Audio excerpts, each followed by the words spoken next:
Selanjutnya, kenapa ada sebagian mazhab yang melabeli anjing itu najis atau haram untuk dipelihara? Dan ada yang tidak. Kenapa nggak dijadikan haram yang mutlak seperti babi? Bahkan najis babi pun nggak seberat anjing. Apa yang menyebabkan anjing itu najis selain karena air liurnya yang katanya banyak bakteri?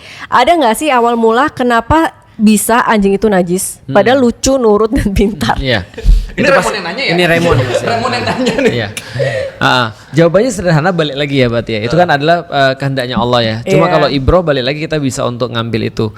Pertama gini, kita bahas dulu kenapa terjadi perbedaan di antara ulama-ulama dalam memutuskan sesuatu misalnya. Nah, itu salah satunya. Nah, ini sekarang kita bicara tentang anjing misalnya. Ada orang berpendapat ketika misalnya Rasul suruh untuk bersihin salah satu bersihin 7 kali, salah satunya menggunakan tanah misalnya. Ada yang memaknai itu adalah sesuatu yang berat berarti.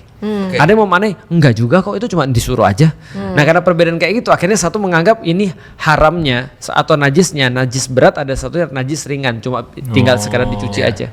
Nah, jadi perbedaan-perbedaan semacam itu.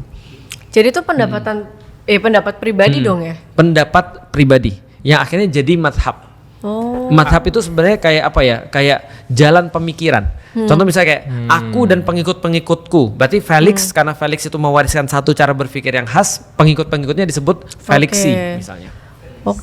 Tapi berarti berat ringannya najis itu sama haram itu dari ulama. Dari ulama. Dan mereka dan orang muslim sekarang boleh milih mau ikut yang mana. Emang nggak ada hadis atau Al-Quran yang menyeluruskan itu jadi supaya kita satu pemikiran? Seperti babi. Justru Al-Quran tidak mau untuk menyamakan itu supaya kita lebih mudah.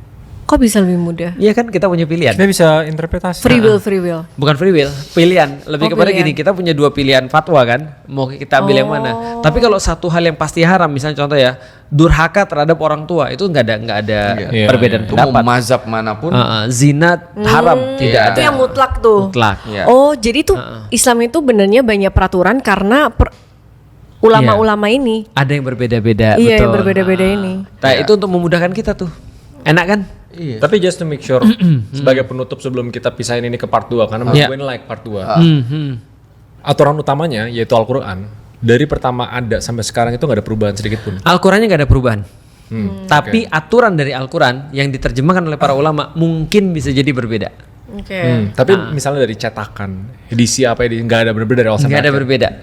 Yang ada bukan perubahan tapi misalnya kemudahan itu ada. Oke.